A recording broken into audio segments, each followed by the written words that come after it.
This episode is brought to you by Thorn, and I have some incredible news for any of you that are in the military, first responder, or medical professions.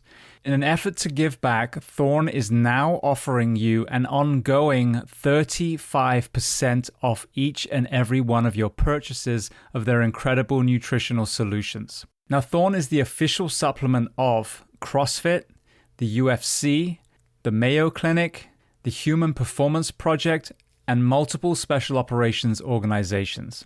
I myself have used them for several years, and that is why I brought them on as a sponsor. Some of my favorite products they have are their Multivitamin Elite, their Whey Protein, the Super EPA, and then most recently, Cinequil. As a firefighter, a stuntman, and a martial artist, I've had my share of brain trauma and sleep deprivation, and Cinequil is their latest brain health supplement. Now, to qualify for the 35% off, go to thorn.com, thorne.com. Click on sign in and then create a new account. You will see the opportunity to register as a first responder or member of military. When you click on that, it will take you through verification with GovX. You'll simply choose a profession, provide one piece of documentation, and then you are verified for life. From that point onwards, you will continue to receive 35% off through Thorn. Now, for those of you who don't qualify, there is still the 10% off using the code BTS10, Behind the Shield 10, for a one-time purchase. Now, to learn more about Thorn, go to episode 323 of the Behind the Shield podcast with Joel Totoro and Wes Barnett. I'm extremely excited to announce a brand new sponsor for the Behind the Shield podcast, and that is Rescue One CBD. For any of you who have listened to this podcast for the last 8 years, you would have heard my own personal journey from using prescription pills after a knee surgery to finding CBD and having incredible success with that. I then saw my son's wheezing diminish, my wife's anxiety, and so many more kind of success stories. The problem is, though, I've also seen the stigma and misunderstanding about this incredibly powerful plant medicine. When it comes to workplace drug testing, it's THC that they are looking for. The concentration is high in marijuana, but there is a small amount in most CBD products. And with John being a veteran firefighter paramedic himself, he was determined to find a product that was pure, that would ensure there was nothing in there that would put someone's career at risk. So he developed a 3-tier system. The third-party testing facility tests to parts per billion, which is the most minute amount I have ever heard of in all the time I've worked with CBD. The results of every batch are posted on their website, so you can literally see the same results that they see from the batch that you are ordering. Secondly, they include workplace drug test kits in the order when you order it. So if you have any fears, you get to do it just to appease it, even though this is a pure and safe product. Thirdly, they've just finished a year-long study with the University of Maryland and Arcadia University, and firefighters from all over the country sent in their urine samples, and not a single person failed a drug test. So you have 3 different tiers of trust with this particular product. Now, they have different flavors for their CBD. For anyone that's had it that's just the CBD oil, it does not taste good, so they found a way of making it more palatable. They have a sleep remedy that has terpenes in, again, completely safe. That one's called Out of Service. And then topical CBD, obviously for aches and pains on the outside. Now, on top of all that, Rescue One is offering you, the listener of the Behind the Shield podcast, 15% off your order if you use the code BTS, as in Behind the Shield. And you can find all of their products, you can find all of the testing and understand why this truly is a product that you can trust by going to rescue1cbd.com, and you can listen to my conversation with John on episode 1011 of the Behind the Shield podcast. This episode is sponsored by Team Builder, yet another company that's doing great things for the first responder community. As a strength and conditioning coach myself who also trains tactical athletes, dissemination of wellness information is one of the biggest challenges. Now, Team Builder is the premier strength and conditioning software for tactical athletes, and there are several features that really impress me. Firstly, there is a full exercise library, so you, the personal trainer, does not have to create that within your own department. Secondly, you can send out programming, but also individualize, which I love. So you blanket program for everyone. Now you can tweak based on someone's injury, someone's need to maybe drop some body composition, rather than having to write a program for every single person on their own. TeamBuilder also allows you to build custom questionnaires to collate health and wellness data.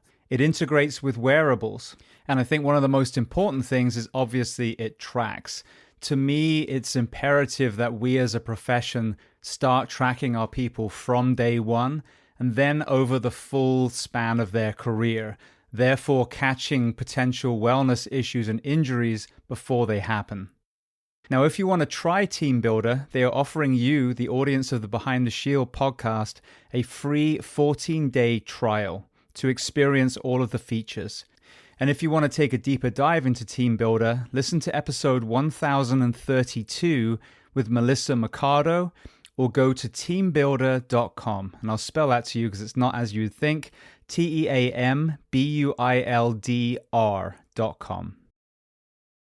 Welcome to the Behind the Shield podcast. As always, my name's James Gearing, and this week it is my absolute honor to welcome back onto the show actor and author of From Under the Truck, Josh Brolin. Now, this is my third conversation with Josh, so if you haven't heard episode 82 or episode 385, I highly recommend that you do so. In those episodes, we dive into his early life as an actor, his work on Only the Brave, writing, and many, many other topics. In this conversation, we talked about the recent Palisades wildland fires, the emotional journey his latest book took him on, generational trauma, mental health, addiction, post-traumatic growth, valuing our first responders, and so much more. Now, before we get to this incredible conversation, as I say every week, please just take a moment. Go to whichever app you listen to this on, subscribe to the show, leave feedback, and leave a rating. Every single 5-star rating truly does elevate this podcast, therefore making it easier for others to find. And this is a free library of well over 1,000 episodes now. So all I ask in return is that you help share these incredible men and women's stories so I can get them to every single person on planet Earth who needs to hear them. Now, I don't normally talk about this in the intro, but seeing as we referred to them several times in the conversation, Josh was incredibly generous to write the foreword of my first book, One More Light, and my second one kinda came out at the end of the last year. So you can find those both on Amazon and Audible.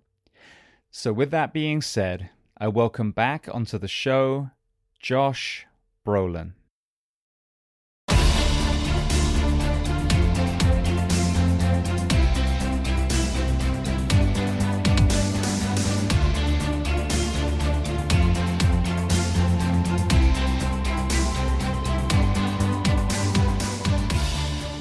I brought 2 books with me. I grabbed the UK version.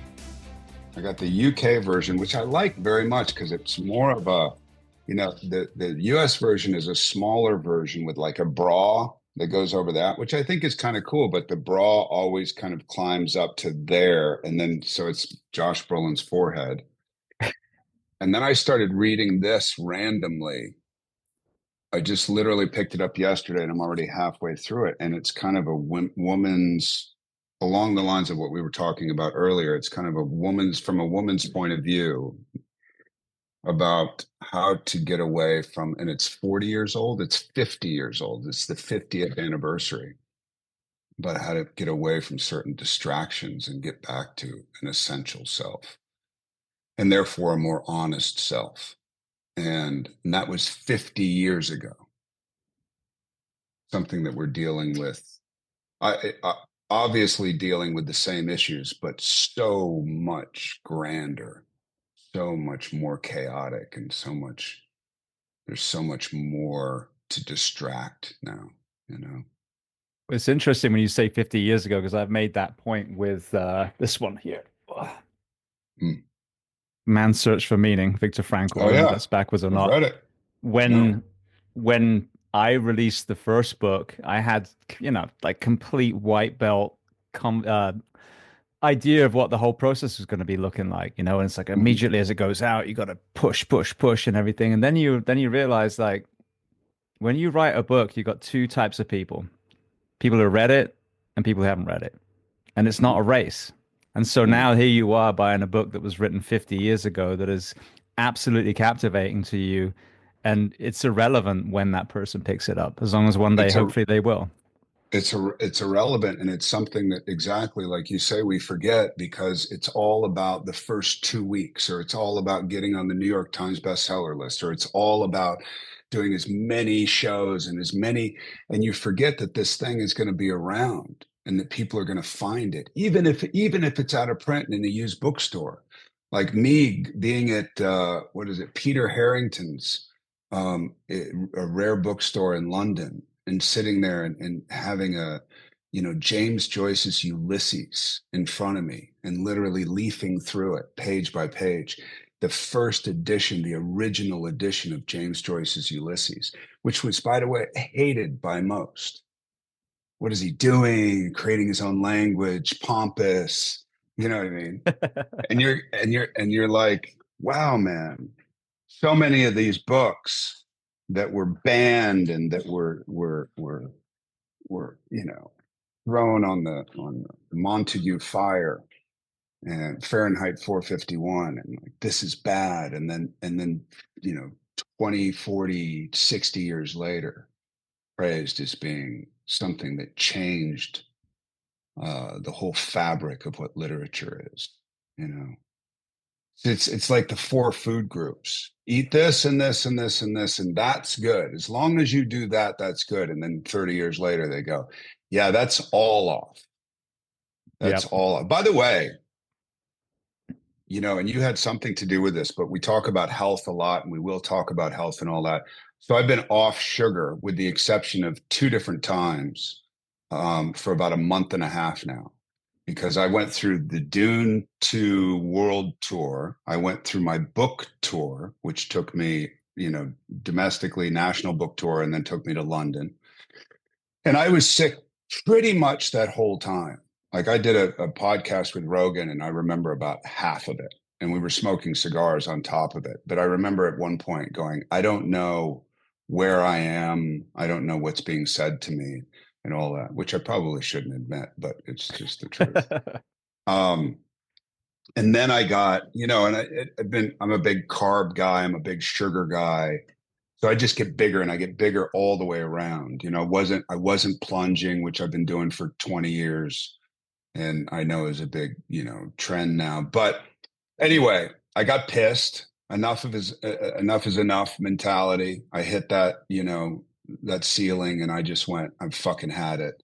And I stopped sugar, and I started eating. This was my diet. Basically, it was 2 eggs in the morning with avocado, a protein shake with layered greens and Icelandic salt in the early afternoon, late afternoon, another one of those. And then at night, a salad with about 4 to 6 ounces of chicken. And I did that every day when I was in London. When I was in England, I was also above London. And dude, I shrank so fast, all the unnecessary, everything that was unnecessary. So now I'm down to the essentials. Now I'm down to, I feel better, I move better, I think better, I'm sleeping better, I'm a better person, I'm less irritable. There's no adolescent shame spirals happening when I stick a huge handful of jelly beans in my mouth right before I go to sleep and hide the wrapper at the bottom of the trash can. It's crazy, the effect. And part of it came from this moment where I had heard just on some random video that 100 years ago, which obviously no access to, or way less access to it, and not everything was processed with sugar, which everything is now. That on the average, a human being would consume 2 kilograms of sugar a year. And now, on the average, they consume 100 kilograms of sugar a year. Hmm. That's insane. Yep. Did you ever see Jamie Oliver? He did, I think it was a TED talk, And he was talking, and he's been big on the school food, which I think is such an important conversation. Totally. But he demonstrated that with a wheelbarrow on stage. And I forget, it was like several wheelbarrows, and they had this massive mountain of sugar. And he's like, that's how much we eat a year. And when you see That's it, per person per year on the yes, average. yeah. When you see it, when there's evidence, when there's physical evidence, you think that can't possibly be true, but then you realize, oh, every time you dip your fries in ketchup, that the majority of that ketchup is made out of sugar. Anyway, it's not like an ex-smoker where I go around and I'm going, sugar is horrible, and every time somebody eats sugar, I go, yeah, it's bad and don't do it. But a conversation that you and I were having earlier, and not that I necessarily, it's up to you, but obesity, which I know is, it's almost like it's not, you become part of the kind of system, and you can't, it's very hard. You have to be very resilient. And I think you have to be kind of used to the misfit mentality in order to live outside of a system. So if somebody's saying, here, we're giving this to you, we're giving you access to it, we're giving you easy access to it, and go ahead and consume it because it's good. I've heard so many people say, I go, that's super bad for you. And they go, yeah, but it tastes good. How many doctors Which, and nurses smoke? You know, if it you was just know, as easy as making good decisions, or even in that case, watching people die from the very thing that it does to kill you, all our hospital personnel and first responders would be in incredible shape. But if the right. environment is designed to make it extremely hard to have that healthy mental and physical, outcome, Mhm. then you get what you get, which is the out of shape police officer and the smoking ER nurse, because you can't just tell someone make good decisions and you'll be fine. Get up at 5 a.m., have your liquid death and do your plunge or whatever the thing is. Yes, those are all tools. There we go, shameless plug. But, it's also the environment, and I always tell people, I grew up on a farm in England. We literally had food growing in the fields and in the orchard. Right. How am I going to look down my nose at someone who grew up in Brooklyn and maybe the bodega was the only place they knew that food came from? Two That's right. totally different environments. So That's right. change the environment, you will change the masses. That's right. Change the environment and you'll change the masses. And the environment is almost impossible to change because greed is such a strong motivation. Why would I want less when I could have more? You know, what did you give? We talked about this earlier, how when you give away your money, I know like even me, I'll go, how do I figure out how to get a tax incentive in order to give away money so it's not as much money as it this and that? And this whole idea, I just dealt with somebody recently where they were asking a lot because the perception is, and it's correct perception, you have more than I do, so therefore you should give to me. And you go, and then that person who doesn't have as much gets some, and then they buy a lot of stuff for themselves. And you go, you're missing the concept of giving away is getting. You're missing the concept. And when you see people who are truly altruistic and people who truly give away and find a great happiness and solace in giving something away, then like that's the win. And it's very, very rare and becoming more and more rare. And I try to make myself do it because even me, I get sucked in by the greed monster and I go, no, no, this is our, I earned this. I earned this. I was on a set for 12 hours pretending to be somebody else. That was hard. Well, speaking of that, that's a good segue to one of the things I wanted to make sure that we did discuss. Obviously, we're going to dive into the book, but you have been a diehard Californian for a long time now. You've also Die spent hard. several seasons as a wildland firefighter volunteering in Arizona. Talk to me about your experience, and your family's experience with these most recent fires, because unlike some of the other ones, they clearly made a massive impact on the Hollywood world and some of the men and women that adore and work alongside. I think, it again, I try to be honest, especially in this day and age, um, about how I dealt with certain things. And the Woolsey fire that happened in 2018, Westlin, our 6-year-old, was 6 days old. And I walked outside and I saw those, I felt those winds. And I go outside and Catherine, we're holding hands and we're in Santa Barbara now and we're looking around. And she goes, wow, look at those winds. It's so amazing. And there's a completely different face that I'm holding. And I go, this is not good. It's a warm wind. It's not, it's set up for fire. And so the two very different reactions. So when I walked outside in 2018 in the Woolsey fire and I saw that smoke and the type of smoke and the winds and all that, I knew we were in a really bad situation with a 6-day-old. And I had my daughter Eden with me and I had her mother with it. So we all went out, we, threw some things in the car. We left right away. We went to go right and it was already backed up all the way to Point Dume, from Venice to Point Dume. So it would probably be a 7 to 8 hour drive to Venice.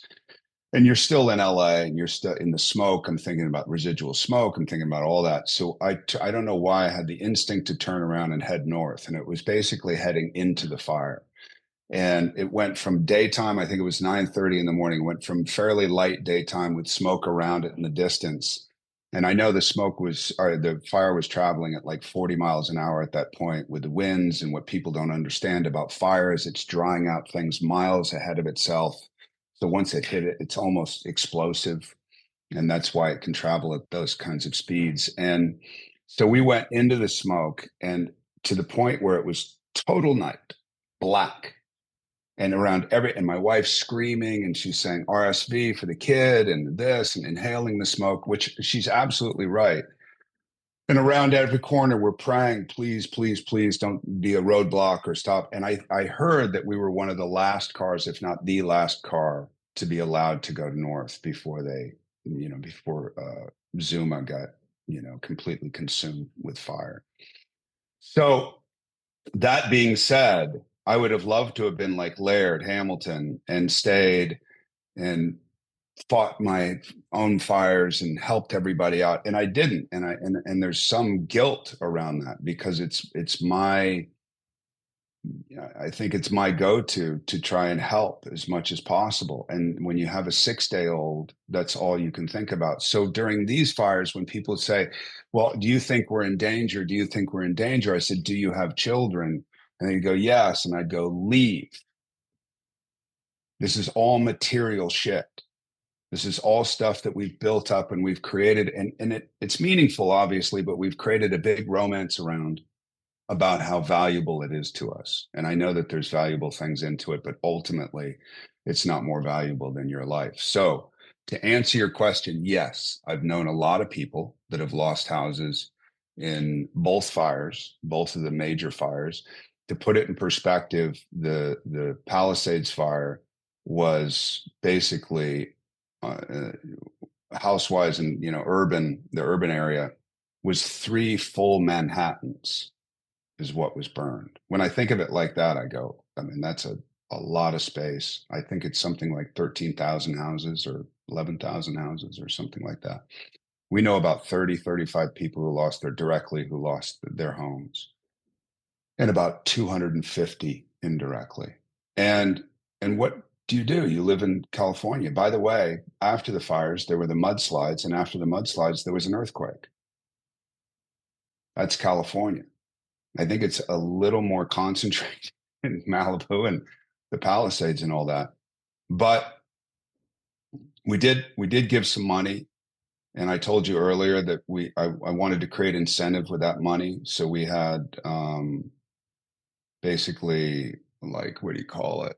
Like a 1-day fundraiser. And we ended up raising about $1.5 million. So along with my money, it was about $2 million.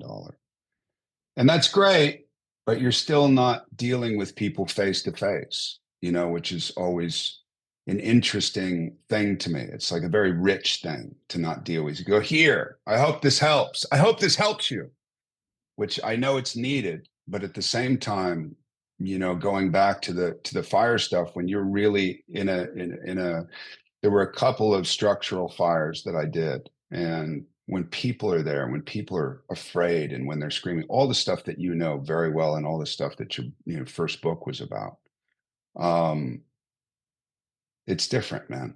It's just different. It hits your heart and your mind and your soul in a very different way. And it becomes very personal, which is why I think that I've stayed close with a lot of firemen in my life, because there's something broken about them, but broken for all the right reasons. Do you know what I mean? Absolutely. So, Well, speaking of that, let's segue to the book then. When, I mean, for several years now, we've known each other. You've been, talking about this writing that you were working on. I know you did some writing that was attached to the June project and the June book, but I'd love to kind of start at the beginning. What was the absolute nucleus of you deciding to write the book that you ended up writing? people like helping you out. Oh, you're When welcome. people are no, but honestly, it's like the guy who's walking around with a briefcase with 30 pages of a script written for 10 years, and they go, "Hey, what are you doing?" And you go, writing a script, but they're not actually writing a script. They're not actually laboring through what it is to be a writer, which you know and I know. And I became this guy that was like writing a lot of speeches. I wrote my own speech. I gave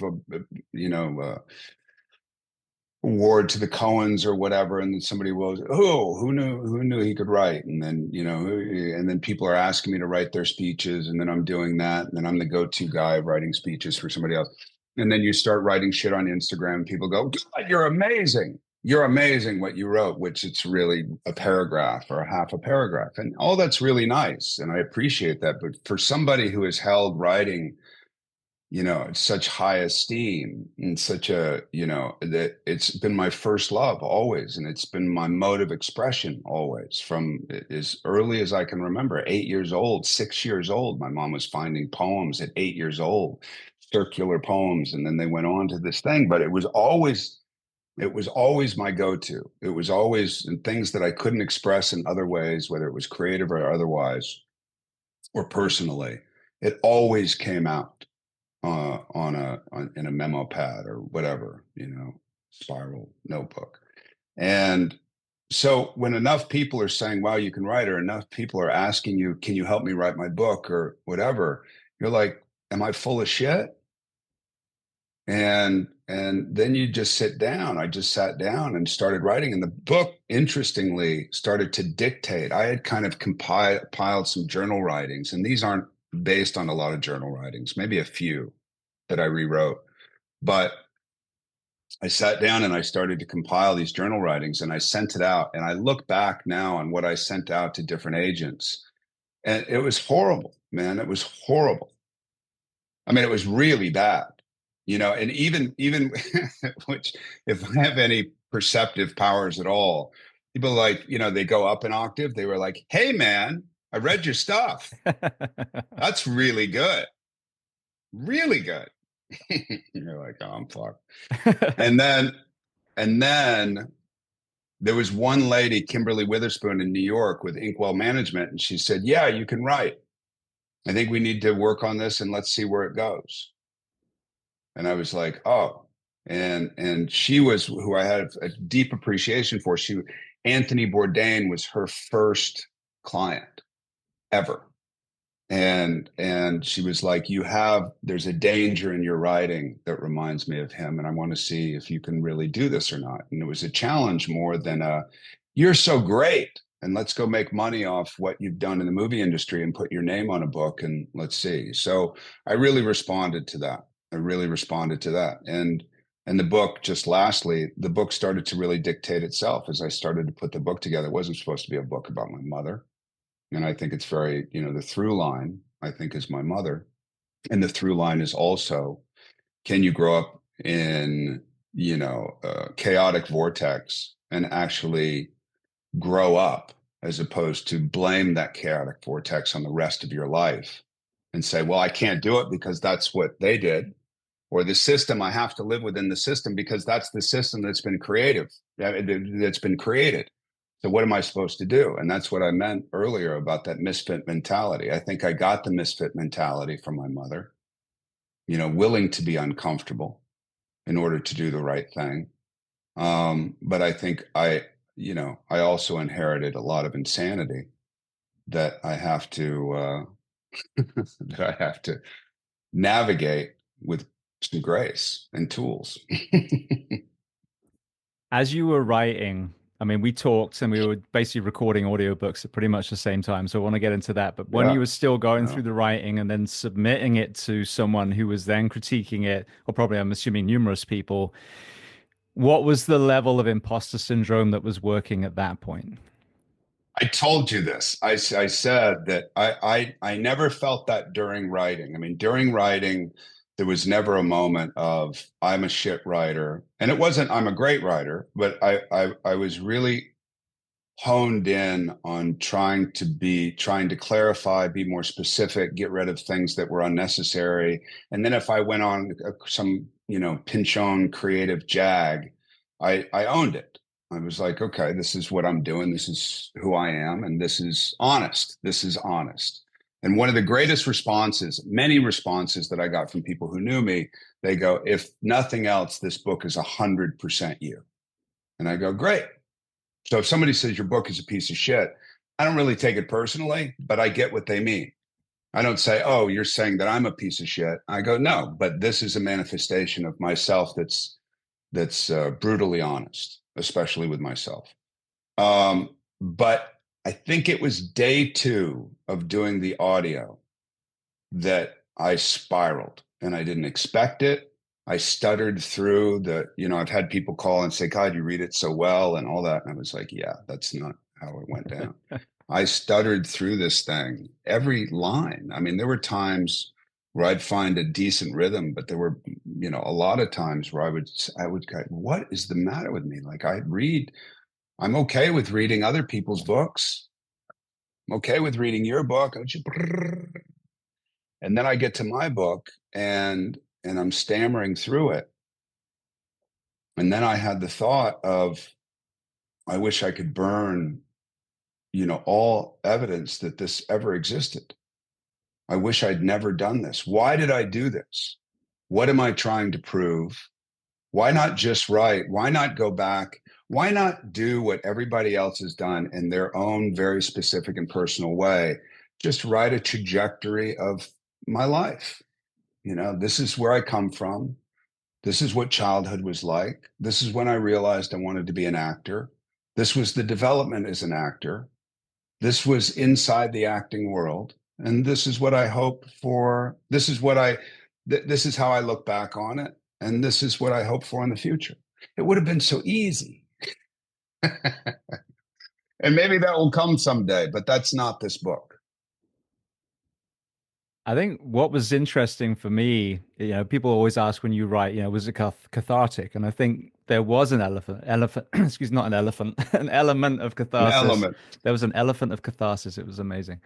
But more so, I think in One More Light than Kinder. But where I think, I mean, you think about it, when you go to mental health, retreats and that kind of thing, journaling is one of the things that they get you to do, and that's effectively what you're doing. Mhm. But I think when you read it and you allow your mind to relive these things, because, in my second one, there's a lot of his calls that are actually my calls, and you allow yourself to go there and you allow yourself the emotions to come through. To me, it's almost the opposite of catharsis, where you're Mm. actually diving back in and undoing some of the healing that you got from the writing. Yeah, no, I agree. And I think, and people ask me the same thing, this must have been very cathartic for you. And I go, the catharsis is actually happening now. And I see it. And it's not even like a catharsis of, wow, I feel purged. I feel cleaner now. Um, some of this book takes place in Santa Barbara, and the book was started long before I knew we were moving back to Santa Barbara. And Santa Barbara was a place that I said, that's a place I will never move back to.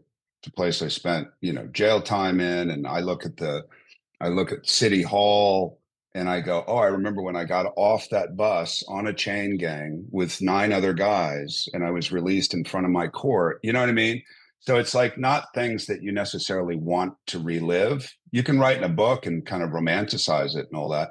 But the idea of going back to a place like that and having lost so many friends and all, it was not attractive to me. Then whatever happened, and then we saw a house, and then I got frustrated and I put Santa Barbara on Zillow, and then suddenly my wife is like, this would be amazing. And I mean, I've said this before, I ended up contracting a mild case of Bell's palsy because I think it lived so deeply in me, my idea of what a life not worth living. And that's how I saw it. And then I got back here, and I think part of the book's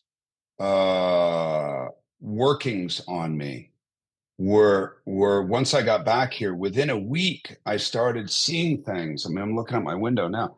Started seeing things of like, oh, I remember when my girlfriend and I walked down that street. That was an amazing moment. I was 13, and I'd kissed maybe one girl, and I was trying to figure out like when I should try to plant one on or not, whether it was appropriate or not.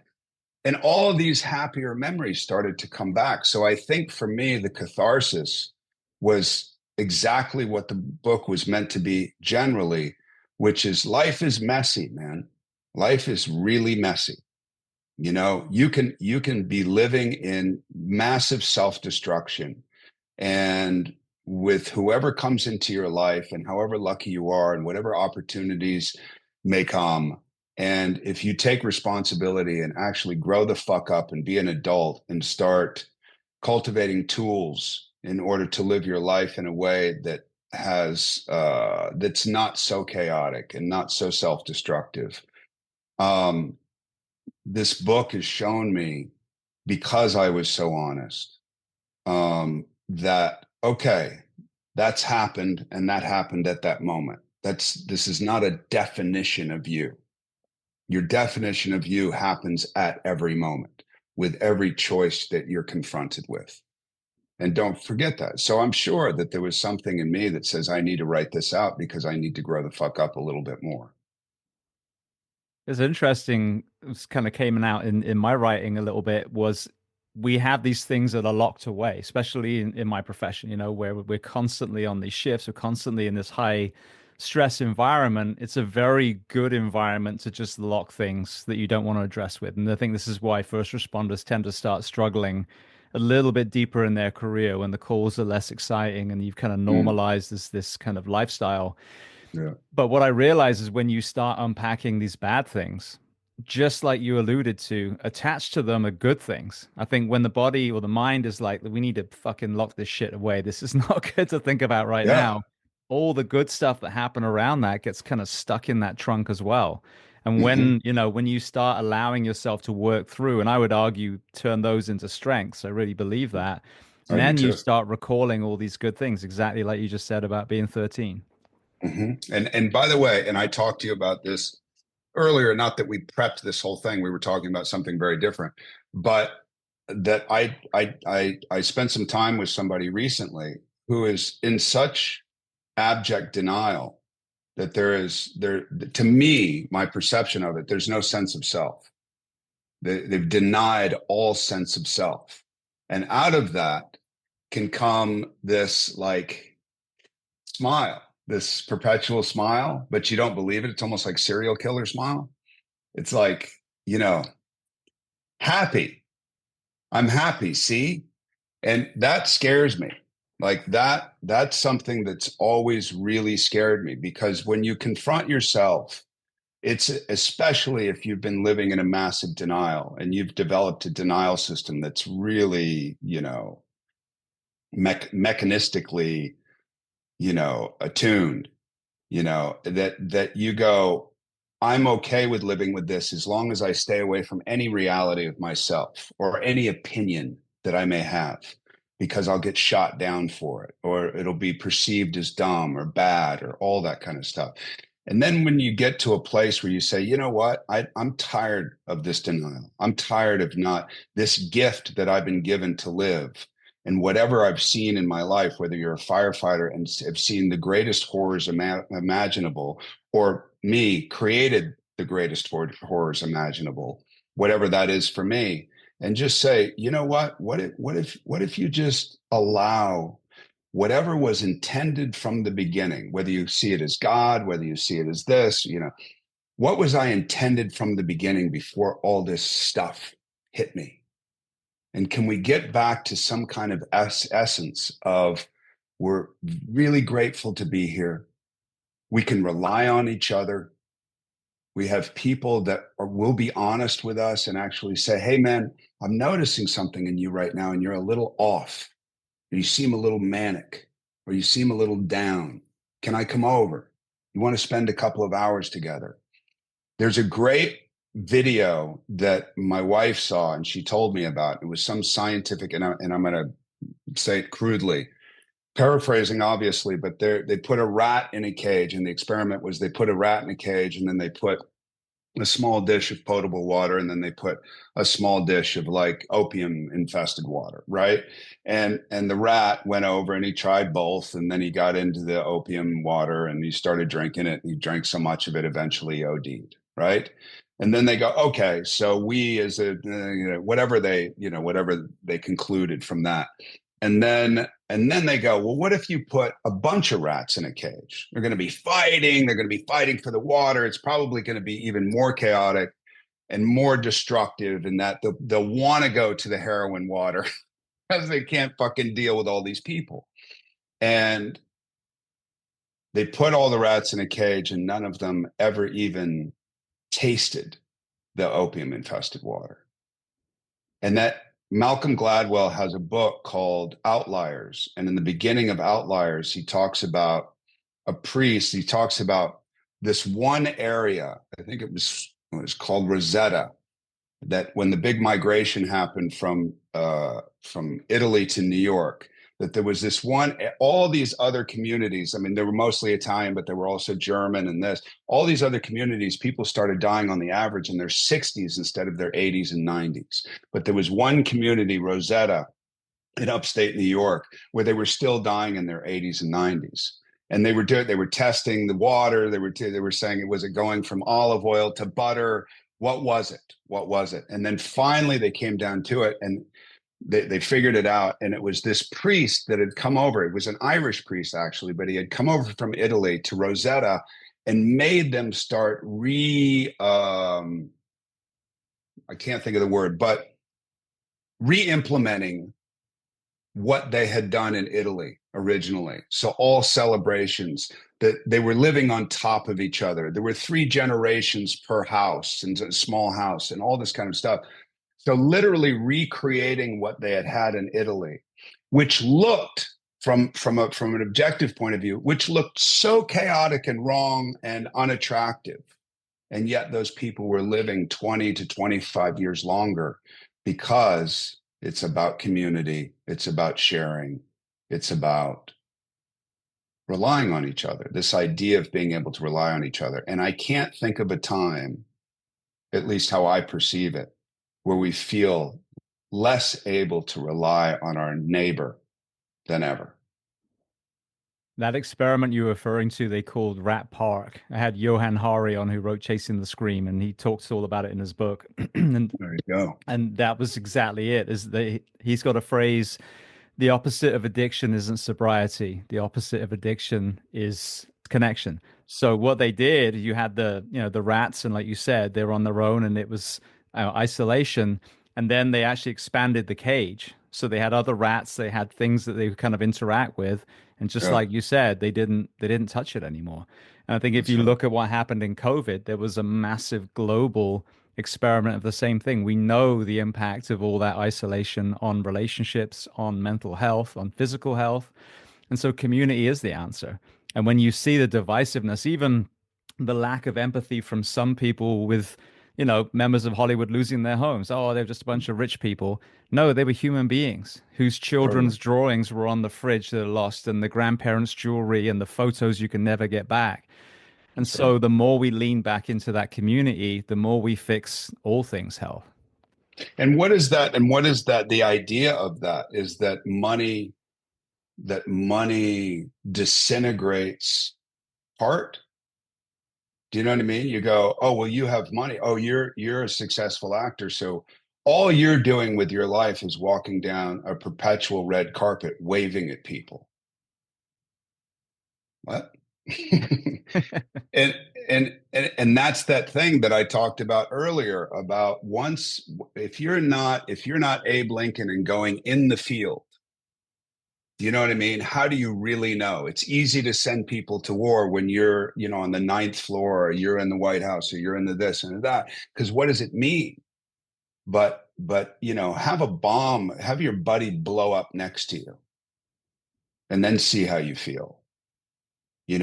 Put yourself in the soup, and then are we still on? Yeah. Yeah, I think so. Yep. Okay, good. And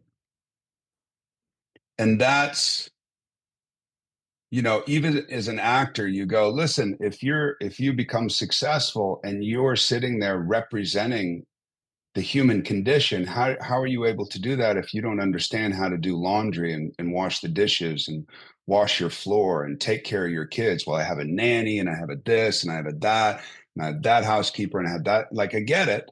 But at a certain point where you're no longer able to represent humanity, you might as well just play kings and, you know, and it doesn't make sense. And that's why I go back to Stoic readings a lot. Ryan Holiday, I mean, I praise the guy for accessibilizing the Stoic readings. And you go back and you go, oh, yeah, the guy's excited. He's making a ton of money. He's got his own podcast. He's got whatever. If it's helping people out, and I'm able to look at that, having read Marcus Aurelius, having read Epictetus and all that, and then going back and seeing this accessible version of it, and waking up and really reading Daily Dad, or waking up and reading, Daily Stoic or whatever as part of my ritual, and saying, look, I need this to remind myself that comfort is death, man. It's okay to be comfortable. It's like you say about community. Community, I say it too. Community is everything. Community, I find extremely essential to growth. Community is sun to a plant. Do you know what I mean? But being alone is good too. Sometimes, not isolated, but alone to challenge yourself. Go out there, like go stay in a place, go stay in a tent. Don't have electricity. Don't have a fucking toilet close by. Don't have batteries. Don't have music. See what happens when you just listen. See what happens when you're left with yourself. And I like that idea. I like that idea a lot, and I think that I'm good. I've always been good at challenging myself that way. It's just a little more refined now.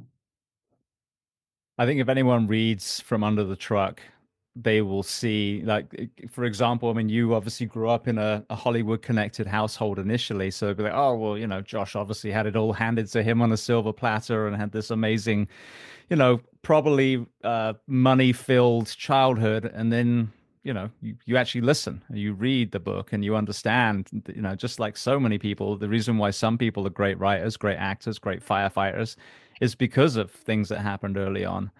What's interesting to me, so I want to go back even further before we kind of, explore your early life, is the most recent book I wrote. It really hits the multi-generational trauma story hard because I think that this Mhm. is a piece of the puzzle that a lot of people just aren't discussing. We look at our childhood, but what created our parents, what created our grandparents? Mm. So when you look back past your mother and or your father, what are some of the things that you identify as their upbringing that contributed to the kind of environment that you therefore were raised in? My mother, it's interesting because both my parents I look at, I come from a line of builders. So my dad was a builder. He built some houses. It was in his, interest. And his dad was a builder. My grandmother's father built a lot of Orange County down there. So I literally come from a line of builders. But my grandmother, my dad's mother, was so kind and so incredibly gracious. And I've told the story, and I won't tell the whole story, but one of the reasons I got sober was Halloween night. I didn't intend to go out, didn't intend to drink. I did drink. I was late to see my grandmother on her deathbed the next day. I walked in, I stank. I had woken up on the sidewalk that morning. Went in. I didn't pick my brother up like I was supposed to. He took a public bus down from Ojai to Thousand Oaks or wherever my grandmother was. And then I ended up there. Everybody could sense immediately when I walked in. I smelled the way I looked, the scratches all over my face. They all looked down, and my grandmother lifted up her head at 99 years old, and she looked at me and she smiled, the biggest smile I've ever seen. And the first thought I thought was, how dare me? How dare me treat a life given, a gift given, and shit all over it like I'm shitting all over it. And this woman has gone through life on life's terms for 99 years. And she lifts up her 99-year-old head with all those experiences, and she looks at me and she's just happy to see me. And that was it. That was it. You know, I did what I needed to do in order to assure that it would last. But so I look at my dad and his reactions in response to your question, and I don't understand. I know his dad was a pretty severe guy, pretty stoic guy, and I don't mean stoic in the way we just talked about it, but you know, proud. And I think there was a lot of envy in their household. My dad became an actor, became fairly successful. The siblings tried to become actors. Nobody really made it. So there was that weird kind of ambiance that's created. But again, you go back and there's like my grandmother's father, Alan Mansour, you know, really, like I hear stories about him, and whether they're all true or not, whether they're all romanticized, which we all have a tendency to do. I look back at those stories and I go, I love that I'm made of that fabric. You know what I mean? And I rely on whatever that is. I'll go back and I'll go, yeah, but I'm the same blood as that person. The other side of that, kind of like what you're talking about, is there's people in my family where I go, fuck, I have that blood. Shit. What am I going to do with that? And in all the trauma that trauma or chaos, I prefer to call it chaos in my past. All the you know, my father, for whatever reasons, always went inside. My mother, for whatever reasons, always went outside.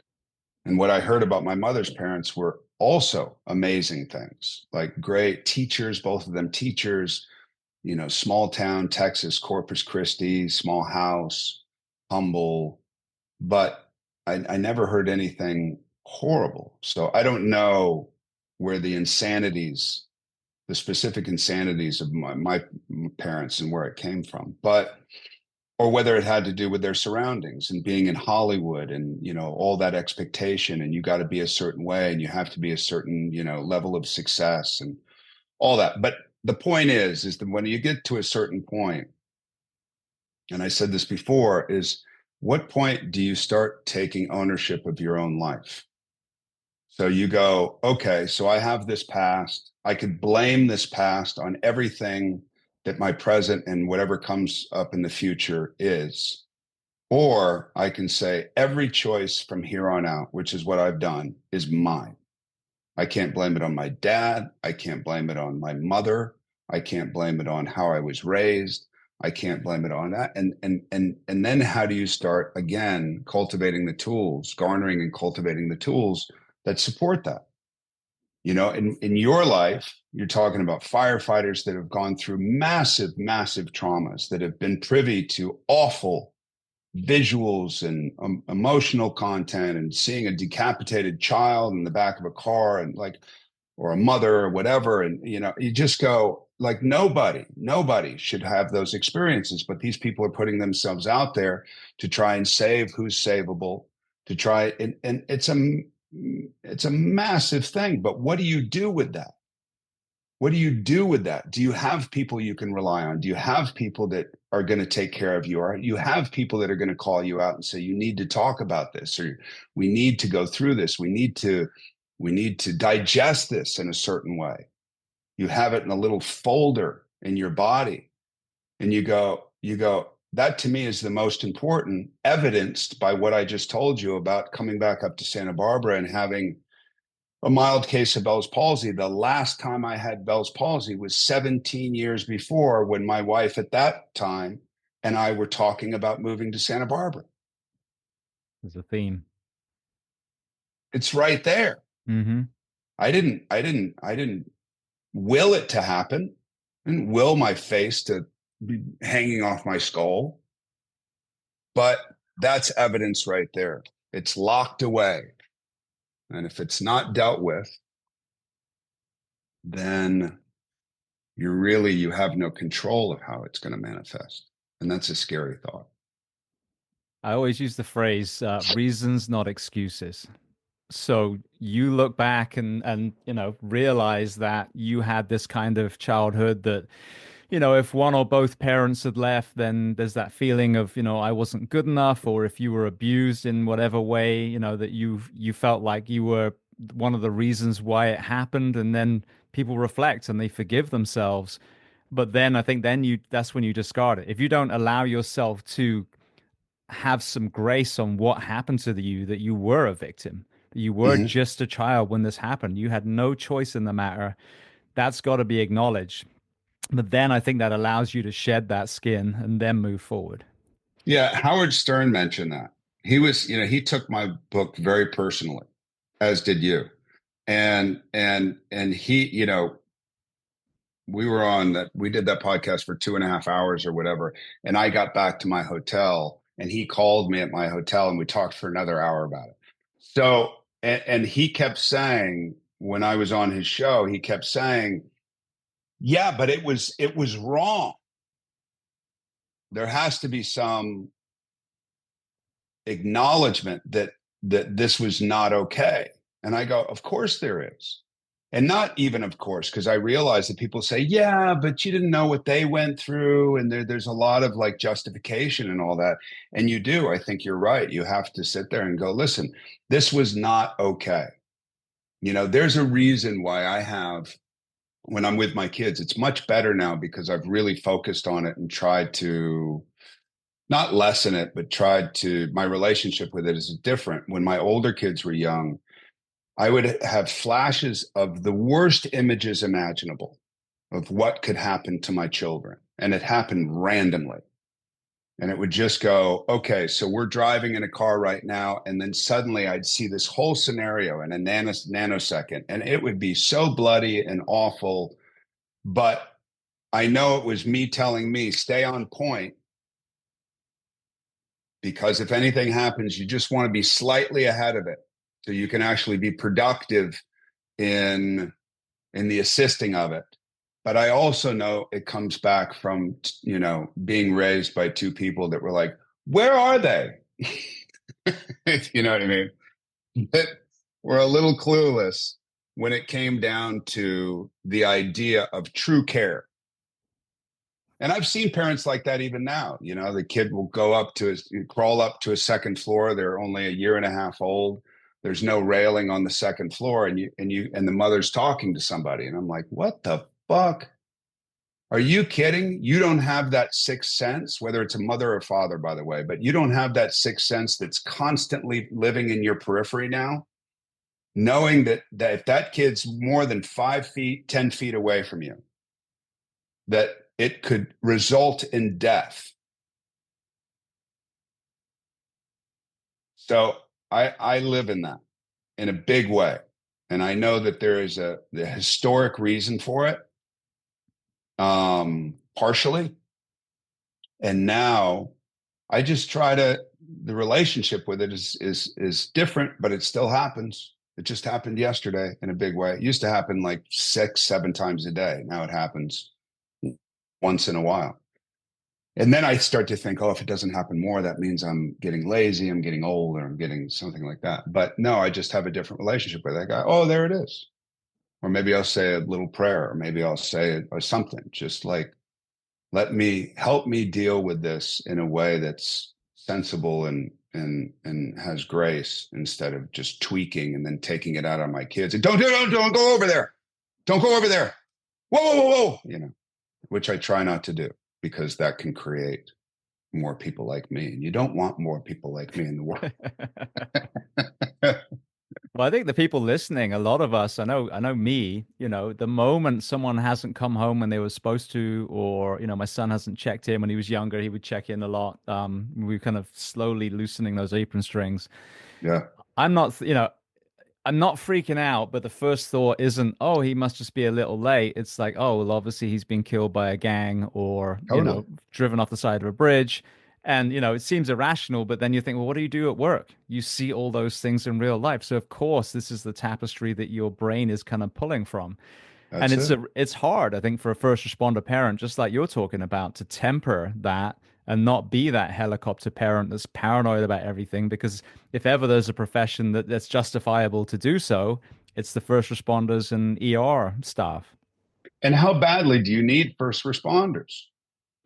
And how do we perceive first responders as we sit on the sidewalk walking down with our kids, and you see a fire truck go by or whatever, and you stop and you wave, and you're so proud that they exist.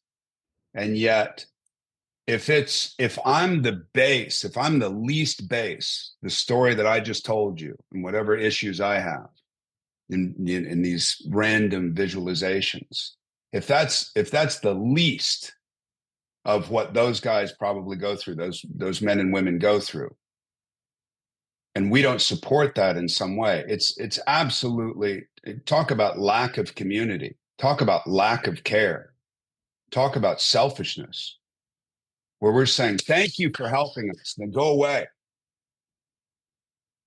go be spastic somewhere else, go have your mental issues somewhere else. We want to keep it happy, we want to keep it proud, we want to keep it patriotic.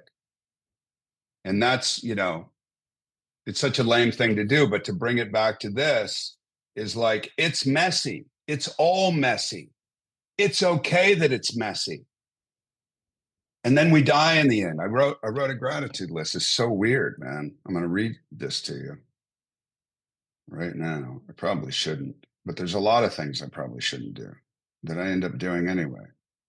I don't care. I don't know where this came from. I write a gratitude list every day. We just put together the gratitude list. My assistant and I just put together all the gratitude lists, and it's 1,300 pages of gratitude list. Wow. So today, what don't I want to read? Okay. Gratitude.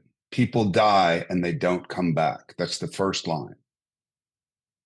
Sometimes they die right in front of us, and other times we hear of it after the fact. How's John? Oh, he died last year. What?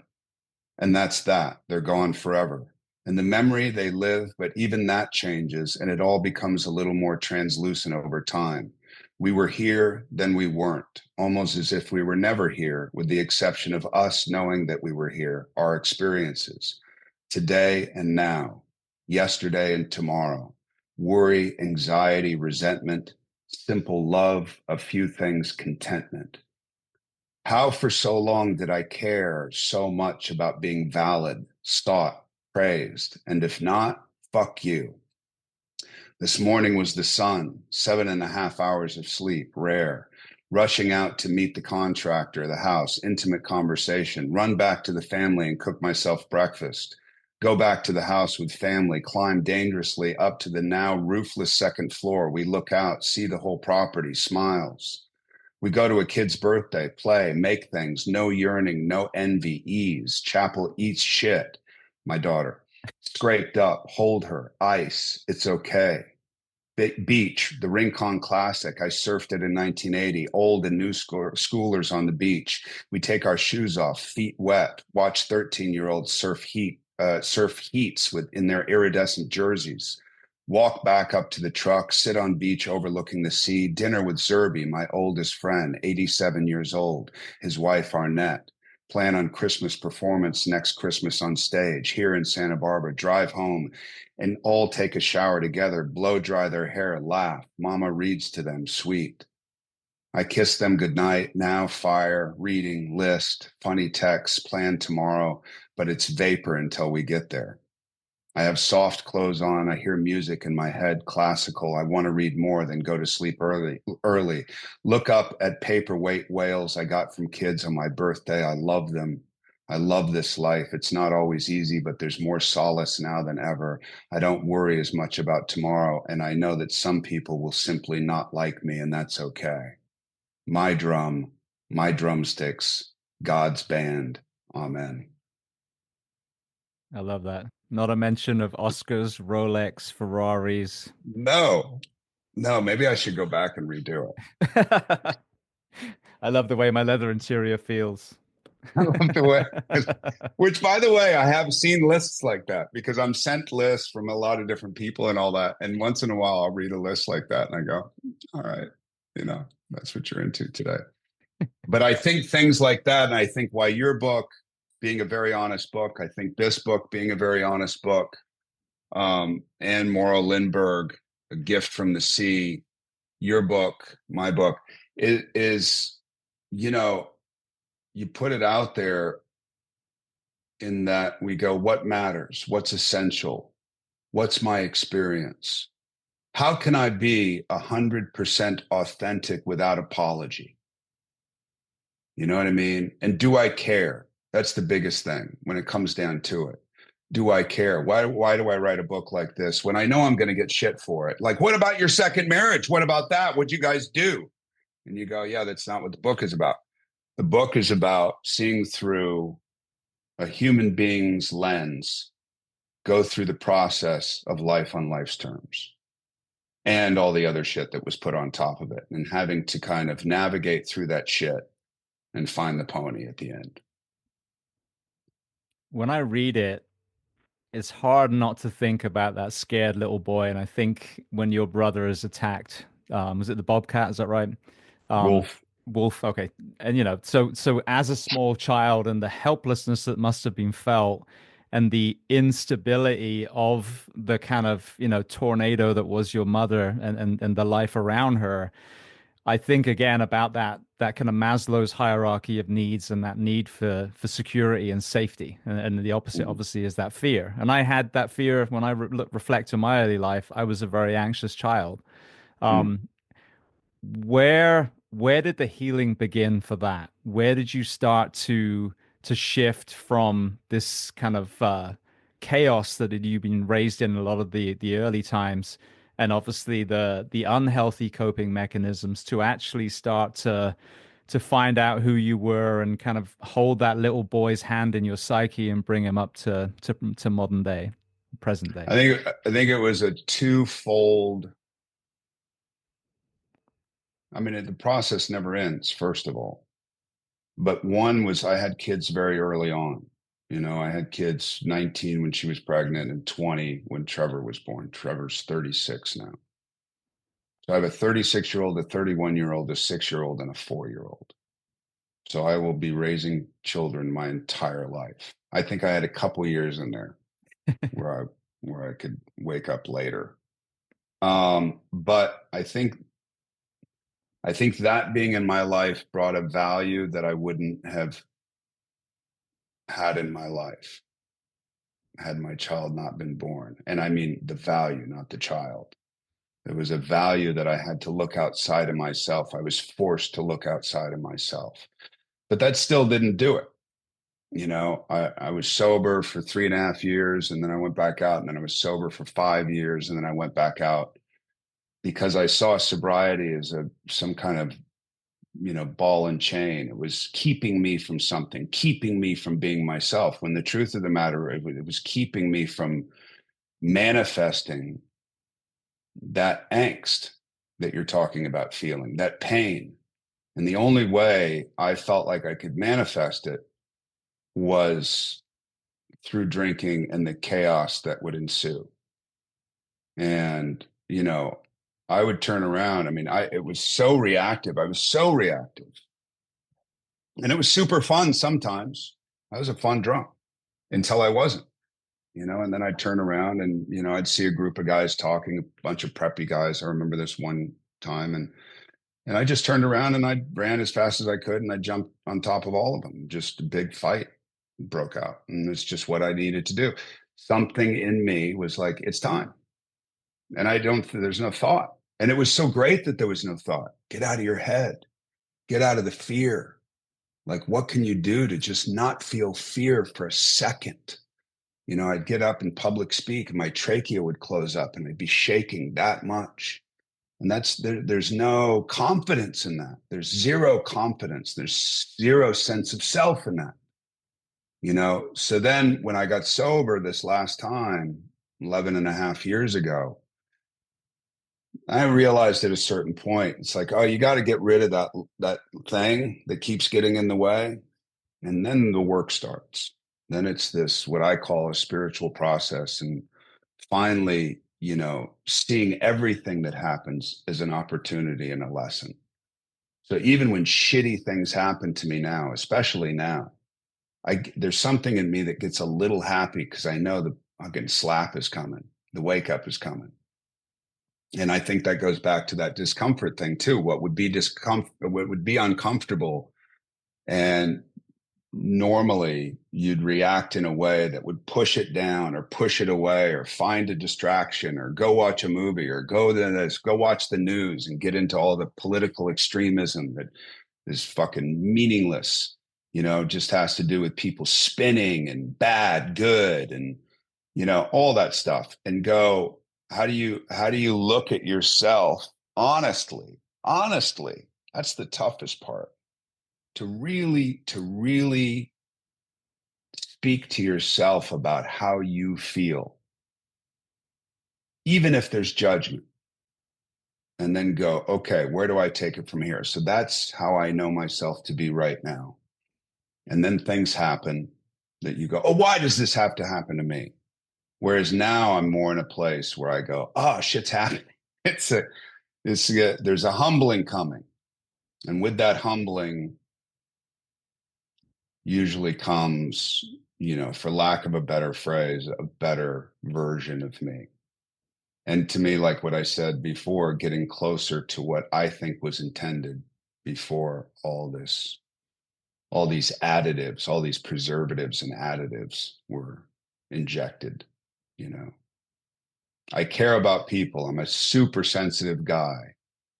I love community, but I don't need to be around people all the time. That's how I love writing. I like acting. I find it to be a major pain in the ass, and talk about confronting your own fears, in which I know exactly why I'm an actor. It's not because my dad was an actor. It's not because of any of that. It's because I have a fear of confronting my emotions in the rawest way that you can.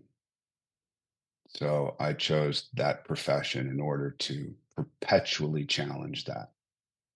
And I'm the better person for it. I've put myself in that situation, and over a 40-year period, I see where it's helped me. One of the things that I've talked about quite a bit recently, and this is in the first responder mental health conversation, we've kind of got stuck on the whole we should smash the stigma conversation, which, if you think about it, apart from taking away guilt and shame from someone who's struggling, that's all you've done. You haven't really provided solutions. You haven't provided a kind of path for a growth. And where I think the real kind of accelerator of this is going to be is showing the post-traumatic growth story, putting hope in the person that you will become if you actually have just done the work. And of course, everyone's got their own unique toolbox, which I think is another part of this. You can't just say, well, if you just do EMDR and take psych meds, you're going to be golden. Everyone is different. But talk to me about that. You said the better version of yourself, that road that you've been on. How much value, how exciting is it when you storytell now who you are versus that strong, that young struggling actor that did kind of, to and fro for so long? Um, I think when I wrote stories before, as creatively viable as I think they were to be uninvisible. They were to materialize. So whether it be the writing or whether it be living in my life in a way where people, I'd wake up in the morning and people would say, you know what you did last night? And I'd go, no, what? And then they'd tell me. And I felt that I existed. And I understand, which is ironic to me, obesity, that's another thing that I deal with in my family. And I go, I could never understand why the person didn't didn't have the incentive that even if I created it and said, hey, I'm going to get a trainer or we got a gym and just go, and then you'll be healthier. And as you get older, it's going to be more of an issue. And then this and hospital and diabetes or this or thyroidal problems. And they didn't have the incentive. And then it hit me. It's the same thing with being a drunk. It's like I can finally be who I want to be. You're too afraid to talk to a girl when you're drunk. But if you're drunk, you go grab her hand, and for some reason, she comes with you readily. And you're like, how did that happen? That's just a change. That's me creating or allowing. Drunks think that it's allowing. That's who's in me. That super confident guy, which is inaccurate. It's false confidence. It's this creation. But that you're not invisible, that suddenly you're this force, that you're this viable force that people are seeing. And I think the same thing has to do with obesity. It's like, yes, you're surrounded by, a system that feeds you shit, that creates obesity faster than I think anywhere in the world. But without that obesity, without people saying, hey, man, have you thought about losing some weight? You thought about, you got to take care of yourself, man. That's attention. And if you lose the weight, what are they going to talk about? Hey, man, how are you? How are you? And I think that's a really interesting dilemma. And it's something that came up. But, how I've learned ultimately is I like the feeling of humility now. And I see the difference between humility and humiliation. You talk about shame and guilt and spiraling in shame and guilt. And I used to do that all the time. And now I like being humbled. I like learning. I like being wrong. I go, oh, I saw it this way. And then suddenly I see it. It's not even perceived as I saw it as wrong. I just saw it in that way for that amount of time. And then somebody illuminated me to something else. And I go, that works better in solution. Solution doesn't exist without work. It's just a concept. You should hey, you should get sober. Just don't drink. Well, you get sober and don't drink and don't do anything about it. They're called dry drunks, and they're called dry drunks for a reason. They're still everything they were drunk. They're just sober. They're just not drinking.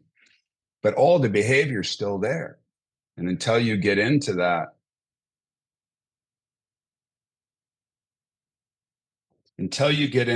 opportunity to actually grow toward the sun, regardless of how messy it is, and actually like the messiness of it. I don't know, man. This whole stalemate thing is just not for me. And that's how I saw drinking. I got to the point where I go, this is redundant. This is redundant. And I don't like redundancy. I don't, and the fact that I'm creating it was not okay with me. So I did something about it. Did that answer your question? No, it does. It does. It's funny. It kind of parallels a couple of things. Firstly, I had Ethan Suplee on a couple of times. And if you remember American History X, he was always Yep, that kind of of course. size. Now he's got a podcast called American Glutton, and he's in great shape and trying to spread the word on not only his journey, but of getting all these other people that have been on that kind of weight loss journey as well. Yeah. But Johan Hari, the author I mentioned earlier, there's a story in one of his books, and it's about a trial they did for obesity. And I think they were giving people just intravenous nutrients. That was it. So the whole Hmm. point was if we just give them all the macro and micronutrients, they should lose weight. And they had one test subject who was like the rock star of the study, and she lost the most weight, and then one day she just stopped coming, and they tracked her down, and she already put on a bunch of weight, and she was at KFC or something, and they were trying to figure out what was going on, and one of the scientists just asked a question. When you do you remember when you first started eating? And she said yes. And they said, was there any significant event during that time? And she said, yeah, that was when my grandfather started raping me. And she was, I forget now, 7 years old. So this is the other part with the whole obesity conversation that ties into opiates and alcohol and porn and gambling and all these other things is, where were those traumas? Because for her, when she became slim, she started garnering attention from the opposite sex, which had a complete startle reflex. And so she went back to being, air quotes, unattractive because that was a defense mechanism. So you start kind of peeling back these layers of whatever the struggles that someone have and how it's manifesting through addiction or food or, you name it, even exercising too much and anorexia and bulimia. It's hard not to be a victim. Yeah. It's hard not to be a victim. And a victim, that's why I say the messiness. That's exactly what I mean. Because when you're living in the problem and somebody says, here's the solution, all you got to do is live in the solution. But people don't talk about. That's why self-help books are 75% of the bookstore now, because most of them don't work. Because they go, oh, this feels good reading this. It gives me hope. But there's no reality in the fact that even if you're in the solution and living a good life, that you can so easily go back and there's one issue that happens that triggers you or whatever, and then you'll throw yourself back into the initial problem and living into the initial problem or initial victimhood or whatever it is, because that's your comfort zone. Even if it feels like shit, even if you're in abject pain, it's what you know. That's exactly the story you just told me. So people start going, oh my God, you look great. Well, all that, I mean, it does several things. It tells you that how you've looked has been shitty and that you've been shitty this whole time. You know what I mean? And then the other thing is, how do I deal with this newness? I don't understand who I am in this new body and this new attention and this new. So if I go back to this, at least I know, at least I have the drumstick and the thing. I can bite into it. I know what that is. I know what people's reaction is going to be. It's my comfort zone. It's my comfort zone, no matter how uncomfortable and painful it is. And that's why I talk about, and that's even with this book, it's like, look, it's a messy life. And the thing is there's never any stop. It's like quitting sugar. It's like, oh, I'm going to go on a diet. Fuck that. I'm not going to go on a diet. I'm going to figure out a lifestyle. I love sugar, man. I have key lime pie that I was given for my birthday, and I have chocolates that I was given for my birthday because people know I love chocolate. So they're going to give it to me. Congratulations. Another year. Yay. Now do this thing. And I have that on just because I wanted to see. And my blood my what is it? My blood sugar levels or whatever, my glucose levels were pretty, they're pretty even. And then I had my birthday and I had a piece, and I hadn't eaten most of the day. And I had a piece of key lime pie and I had 2 chocolates. And the fucking thing started doing this. So that's all elation, crash, elation, crash. And I know it. And when I did it, I was like, my God, what I've been missing. Because I know this. I know how to be drunk and how to wake up on a sidewalk. I know how to do that better than most. I know what that is, and I know how to live in that. But what if you take the less comfortable way? And then you see people, like I said, it was like 4 or 5 years into my sobriety where my kids, and I wasn't asking for it. I wasn't that dick who was like, see what I've done? I mean, I've been sober 4 years. I've been like, I mean, what else do you expect? What do you want from me? I wasn't that guy. I saw something change in my older kids, and they loved me. I know they loved me, but there was a trust, and it was skewed. And then it went, okay. And then I started getting calls. Hey, what do you think of this? Or I have an issue. What do you think of that? What do you think I should do? Hey, how are you? How's your day? Wow. I mean, that's stuff that can make me just bawl because that's everything. You want to be able to rely on, and that's what you get. Where I tell my sponsees that, and I know this is not a podcast of sobriety, but we say it's not about you anymore. You work on you to help others. You become a power of example. You show people that you can do it, that it exists. You don't just give people hope. You show them that the process works when you are relentless in your pursuit to be 1% better each day. You don't have to be perfect at the end of the thing. You're going to die at the end of the day. It's all going to be fucking meaningless, you know? But what's the process of living this time that we're gifted here? And what if it's not about you anymore? I feel so bad. I feel that this. I feel so horrible. I feel this. Okay, well, what are you doing about it? I want on that gratitude list. Okay, you get on the gratitude list. If you miss it for 10 days, we're going to kick you off. Gratitude first day, gratitude list the second day, gratitude list the third day. 4 days goes by. Well, what happened? Well, I was feeling like, I read yours and yours is really well written and it kind of intimidated me and I didn't want to. Okay. So we can talk about that. Do me a favor. Don't miss a list. That's the requirement. It's not just a list for yourself. You are responsible to other people. The list is no longer for you. Other people's lists are for you. So you're giving. This is an act of giving. And it's learning how to receive, and it's learning how to see the gem in receiving. Yeah, I don't want on this list anymore. It's too Go much back to my work. leather interior. It's too much work. This is not fun. And you go, maybe not now, but later you'll start to thrive on this shit. This will be so much better than any leather interior you'll ever have in any car that you own. I guarantee it. And it is. It's a spiritual treasure. This is what I'm trying to impart on the fire service, especially at our level, the firefighters, engineers, captain, lieutenant kind of rank that, they're really the ones that are doing a majority of the work, battalion chiefs too, but the people that are on shift that are there, every third day or whatever the shift pattern is and being told, you can't go home, stay another day. We're short staffed again and again and again.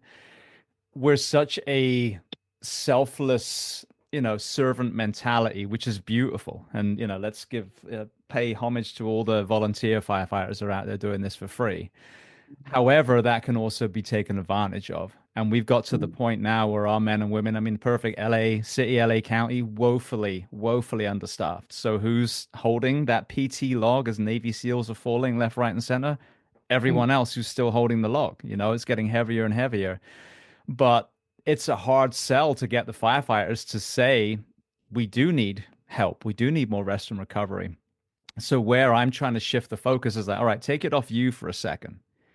Doesn't your child deserve to have you at that dance recital, at the donuts with dads, or whatever it is? Don't they deserve to have you when you come home with a smile on your face, not completely burnt out and walking on eggshells?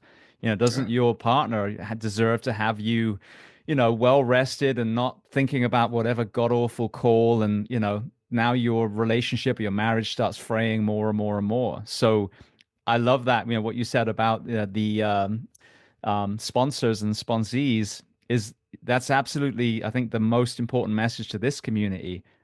If you don't think that you value the rest and recovery and time and all these other things, then look to the people that adore you. That's They right. deserve to have you home. They deserve That's for you right. to be healthy, to have a lifespan that you can one day be a grandfather to their children. That's But, right. we've become so beat down and they're so overworked and underslept. You can't critically think. You can't question, well, hey, is this a great environment that we're in? And the answer is fuck no. It's terrible. Yeah. but we Yeah. have to stand up and fight. But going back to that, take the focus off you and put it on people around you that depend on you and that love you. I think that mentality will hopefully help shift the focus and get the fire service, I'd always say, educated and angry enough to actually band together and demand an environment that actually provides health and performance, not disease, like we've seen for so long. Yeah, and you don't want it just to be about, not that it's hollow. It's not a hollow presentation, because what the first responders are doing is incredible. But what about the whole person? So you just want them saving lives. You want to be able to clap. That's hollow patriotism, another form of hollow patriotism. And you go, what about that person? Exactly what you just said. And looking back, and you go, who are they with their family? Who are they with their kids? If you see a great teacher teaching your child in elementary school, and then you found out that they're beating their kids and their wife is this and he's fucking around and he's doing all this, are you going to think they're a great teacher any longer? No, of course not. You're going to try to get that guy fired. You're going to be like, what do you mean he beats his kids and he this and that? He's a horrible human being. Why do I want him around my kid? You know what I mean? Well, the presentation is good. Well, our kids learning like crazy. Yeah, but it's not all about me. It's not all about my kid. You know what I mean? I mean, ultimately, selfishly it is, but when it comes down to it, you go, if there's this underlying laceration, then there has to be a place for those people to go to help stitch it up and stop the bleeding. You know what I mean? And I like that as a metaphor, because it's like you can't deny the laceration. The person going through it can't deny it, and the person and the people around that person can't deny it. And that's why I say they get into that denial of, it's okay. I'm a hero. I'm a hero. I'm a hero. I'm a hero. I'm a hero. I'm a hero. And that's where you could talk about the Stoics and like, what's heroic about, who was it? I can't remember, but he used to go out in the street for 2 weeks and live like everybody else, and live with no food, and live with just one blanket, and beg for bread or whatever, just to tap into the realities of what he was representing, of what, which I like that stuff. It's like creative community, creatively putting yourself in a position uncomfortably to identify, to be able to identify, and I say this just as a last thing, is that, you just said it, of these firefighters. Why would you not want to care? Why would you not want to follow through? Why do you just want the presentation? You go to Europe and you see a lot more of that. I know it's not perfect, but you see a lot more respite. You see a lot more siesta. You see a lot more dinners that last for 2 hours. And I'm the worst, man. I want to eat. When I go in a restaurant, I want to be in and out of there in 15 minutes. I got shit to do, you know? and I just shut everything down professionally. I know what jobs I'm doing in the future, but the award shows and all this kind of stuff. And I just went, like, I just did work in London. I did the Dune 2 tour. I did the book tour, and I did another job in London. And now I'm asked every day to do something. And I go, so what does that make me? Oh, it's like, oh, okay, I'll do this for you and I'll do that for you. And I have to stay relevant, and I have to stay relevant, and I have to stay relevant. And you go, no. Like, now I'm starting to feel resentment. Now I'm starting to see people on the street and they go, hi. And I go, yeah, you. They go, I go, I don't want to deal with anybody, And I go, but that's not how I want to be. So what am I going to do? Take action. Yeah, but what's the consequence? Does it matter? Does it matter? What if Hollywood doesn't want you anymore? It's okay. Then I'll start trading stocks again. I don't know. I always figure it out. But what's important is waking up this morning and going to our property with my family and then going with a friend and going and look at, you know what I mean? It's like there are moments that you can't take back, and there are moments that are being represented, for all of us right now. That's the nectar, man. This is the nectar. And if you miss the nectar, and if you deny other people their nectar because of your selfish wants, not okay. Not okay. But I'm 57, so it's taken me a while to get there, and I'm not there yet. I still resort back to selfishness sometimes and greed sometimes, and you know,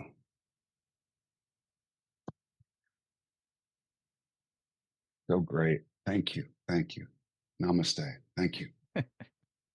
Thank you. You know, I'm still victim to all the little pitfalls of the ego, but I like being slapped awake a lot. And part of the process of doing this was being slapped awake. I didn't even realize it. My life selfishly is better because I wrote this book. My life is better. We talked about this earlier. When somebody comes and has a real emotional or personal response to one of the many stories in this book, that's gratifying, and that brings people together. When somebody comes and says, that's the worst fucking book I've ever read in my life, I don't know how gratifying that is, but there's something that I like about it where I go, that's a reaction. That's a reaction. And there's something that you expected of me because you have pigeonholed me as this certain thing and not as a full-fledged human being. And that's okay. I can deal with that, but I'm not going to be that half a human for you. And this is proof. This is me challenging myself again and again, making sure I haven't slid into that status quo that adheres to everybody else's idea of what I should be given what I do. Well, like I told you, I thought it was amazing because we've gone back and forth. I mean, early on, I was reading those Instagram posts and you were talking about how that was kind of almost like a sounding board for some of your, artistic writing ideas and developments and how then update it and correct things and change things. But the use of words really are, I've said the paintbrush on your palette. I mean, truly. And some of the chapters are obviously kind of more like a traditional chapter would be, and some is more like poetry form. And I love the way that it's all over the place in an organic way, but also, like I said before, the pendulum element of going from time to time, time zone to time zone. It really underlined that struggle. So it wasn't a linear line like, yeah, this was happened and then I was struggling and then I got sober and now life is great. You even feel, yeah, this like there's one of the chapters and you're on a plane and you're talking about how attractive the stewardess is and you're having these sexual thoughts. And it's, let's be honest, a lot of us, male, female, see other people, and especially if we're inebriated, we have some of these thoughts. And it was just so raw and visceral, and the lack of that linear nature, I think, is what makes it so attractive. And I think maybe some of the people who are pushing against it is because it is holding up a mirror. And I hope that my books hold up a mirror. And I've had visceral, responses from people with that as well. But I think it's so refreshing because that's how life is, this freaking, like tug of war between all these different, monkeys in our mind. And I think the book that you wrote, which, as you said, was the book that you wanted to write, that is your book. So someone can pick it up and say it's great. Someone can pick it up and say they don't like it. But what a beautiful reaction because it's still the book that you wanted to write. Mm-hmm. Yeah, it's you know, we won't get into a whole. I won't read some long thing, but even 1997, my son and daughter sit close to each other. The doors are open close by. Short bursts of a morning fog have crept inside and tickle at their feet. They eat cereal out of orange soup bowls and read on the glass table out of the Encyclopedia of the Bizarre. My daughter, legs tucked under her hips, leans her shoulder against his, keeps peeking at him when he speaks about a family that had the last name 1792 and how they all name their kids after months. August 1792, 8 pounds, 1.5 ounces, born June 3rd, 1963, was one. She gives him a look of wide-eyed surprise, and all I see is how much she adores him, worships him almost. Their history is protected. They look after each other, stepping honorably through the viscosity of this life, parents only a hindrance. They light candles with their eyes. They flame their youth together, always together, traveling through a book of the bizarre, not realizing how absurd it is that he isn't pulling her hair and that she isn't in my lap crying. You know, that's what I think if there was ever a mistake, and I brought it up early on, and then I said, no, fine, was calling it a memoir. It's not a memoir. There's stories, paintings, memories, anecdotes. They're personal meanderings. So, if you're the 4-year-old with the mother crying on the phone, screaming, and the father comes home and she's throwing the big Mexican coffee cups through the window at him, and that total fucking utter chaos. And then and when I wrote that, I wrote it in a different way, and then I was like, I want this to be like a Dr. Seuss story. Once upon a time, there was a little boy named John. I want it to almost read like a children's story, like something that's going to be really, really nice, because childhood is nice. You pick flowers and get on your bicycle and the flag is flopping above you and all this kind of stuff. And you go, but some childhoods aren't so nice. Most childhoods have something in them that justify trauma, the idea of trauma.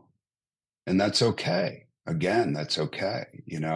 That she talks about it, and I keep bringing up her book only because I'm reading it right now, but she talks about it in that she goes, there is this idea of community, this idea of spending time with yourself, first of all, to be able to come to terms with something, but this idea of community and feeding off that community is so utterly important. It's so to reveal in yourself those things that you would hide otherwise. How can we, I don't know really how to put it, but for me, I feed off it more right now than I have mostly. Before, I was kind of like, I want to travel. I want to get in boxcars. I want to go through the Mojave Desert. I want to do all the crazy romantic literary things that I can do. I'm going to go to France. I'm going to visit Rimbaud's gravesite. I'm going to go drink wine at Jim Morrison's gravesite. I'm going to go. I want to fill it. I want to fill it, which I'm happy that I did. I did all those things. And then when it comes down to it, you go, who do I want to share it with? I said it to my wife yesterday. My wife said this morning. She said it this morning. She got up before the kids and she looked at me and she goes, I'm so into you right now. And I was like, really? That's cool. I just turned 57. That's cool. And she goes, I said to her, the difference that I feel now that I've never felt before is you're somebody I want to go through this with. I'm not putting an expectation on you to lift me into a different place, to get me away from myself, to get me away from pain, to distract me. That if we really look at this insanity of raising children, which, by the way, I'm so surprised these kids haven't come in here and just gone, hey, Papa, where's God? Because that's how it always is. I don't know why they're not doing it now, and it's worrying me. But that you want to go through it with somebody, that you want to just share it, that you want to that you want to partake in that give and take and say, look, you're going to get older, I'm going to get older, and it's all good because there is no perfect anymore. We live in the beauty of messy imperfection, and that's okay. Yeah. Love it. Well, I think that's the perfect place to round off this conversation. So, firstly, for people listening, the book is From Under the Truck. Where are the best places to find the hard copy? And then what about the audiobook? The audiobooks people are seeming to like, which I like the idea of people buying a hardcover book, but there's www, a website that we created that gives you many opportunities to buy it from different places, whether mom and pop or whether it's Barnes and Noble and Amazon and all that. It gives you the choice. So that's www.FromUnderTheTruck.com. And the audiobook, you get an Audible or you can get obviously Amazon, whatever. But it's available and it's out there, and there's nothing that I have found more solace in. Not me walking into a bookstore, even though I went to the oldest bookstore, and it's called Hatchard's, maybe, in London, the oldest bookstore in London, and to see my book displayed up there was special for me. But the better version of that is people sending me videos or pictures of them in bookstores and saying, or reading the book, or them having bought the book, and they go like that. That makes me truly happy. But it's out there right now, and it's done much better than I thought it was going to do. So I'm happy about it. I don't think I told you this. I can't remember if I did or not, but when I came to visit you in Atlanta, we did that kind of book signing for that charity giveaway that we are doing, and then you Yeah. also recorded the forward for my book. Right. And it was only after I did that that I was like, why the fuck did I ask one of the people with the best voices in Hollywood to narrate my audiobook? So that right after I'm like, hello, I'm James Gearing. To this day, I'm Hello. like, what an idiot. No, by the way, that was a very powerful process. And I won't go off on a whole tangent, but that was a very powerful process, I know, for you and for me to go. I mean, the gall to read your writing and for you to put yourself out there as vulnerably as you've put yourself out there. And for me to go, bro, you're all surface and, like, go deeper. Like, I know you. And I know you're more capable and that's what I'm talking about. You want a friend to be able to do that. You want somebody to say, you're more capable. You have the capacity to go deeper, and you did. And it was phenomenal. I love that book, and people love that book, So yeah, man, again, the teaching becomes the lesson, what could come across easily as some kind of literary arrogance, which why I would have, because I hadn't written a book. You wrote a book before I wrote a book. And, and what that throws me into is, you know what, if you're going to be like that, be a power of example. Don't just be somebody on the sidelines and saying, come on, you can do better than that. Look at, and it's put yourself out there. So if that's the community that you and I look forward to in everybody, then let's continue along the trajectory of care that we're on, because I think we're doing the right thing, no matter how many people shit on it.